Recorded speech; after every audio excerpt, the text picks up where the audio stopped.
sick. The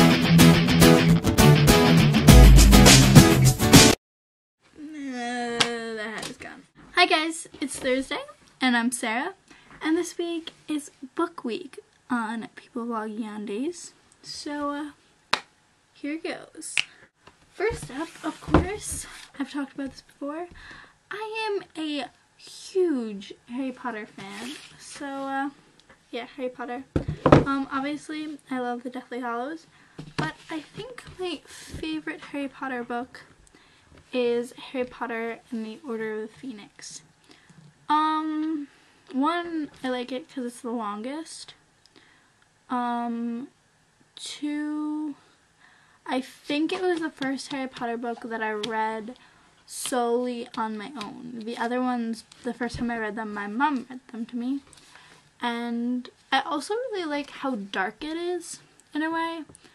And it's like the first like really intense one. And I think that's why it's my favorite. Next we have The Hunger Games. And I read this for the first time a little over a year ago. And I love this one. I love the first one. The second one was still good. The ending was good. But I didn't love it as much as I loved the first one. The first one was awesome. It was classic.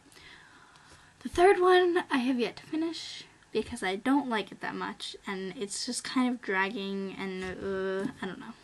I plan on finishing it eventually, but it's not the same as this one, which disappoints me, but whatever. Next, I have an old favorite that I haven't read in a while. This is like, I read this in 5th grade, and I absolutely loved it. And it's called The Cry of the Ice Mark, and it's fantasy, and it's about this girl who was 13 at the time. Wow, I thought she was older. I guess when I read it, that was a lot older than I was. And she, like, has to lead her kingdom or whatever. Now I guess it's kind of dumb, but I really liked it then. I never finished the second one. I'm bad with sequels because they're never as good. And I didn't like it as much, I think, because it's like when she's older. And I think the main reason I liked it was because she was my age. Next, John Green, of course, is a favorite of mine. And I think my favorite John Green book so far is Will Grayson, Will Grayson. And I got this like the day after it came out. I made someone take me to Barnes & Noble, and I read it in like a week. Next is it's called The Education of Little Tree by Forrest Carter, and it's a true story.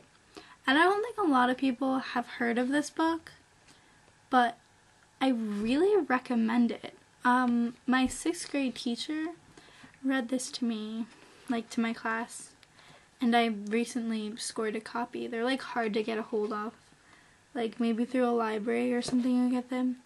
But it's a true story about Cherokee Indians during Prohibition, so I think it's like 1920s, and it's this kid who's living with his grandparents, and it's just like, it's historical, but it's really good, and it's told from the perspective of like a 5-year-old. So it deals with I think he's 5.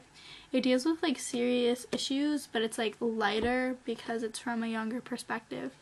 And the guy is telling the story. The author wrote it from the perspective of his childhood. So it's really good. Right now, I am currently reading the Pretty Little Liars series, which is now a TV show if you live in America and you're a teenage girl.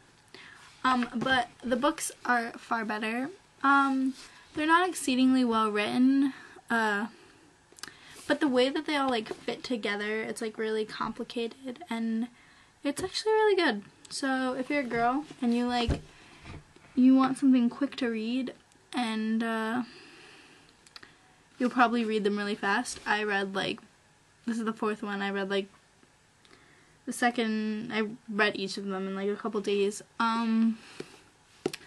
Yeah, they're pretty good. They're not that intellectual, but they're good. I do read a lot. I like books a lot. I bring books to parties. I'm such a dork. Oh, and today is awesome. Why is today awesome? Today is awesome because my mom's making veggie chili and I'm excited about that.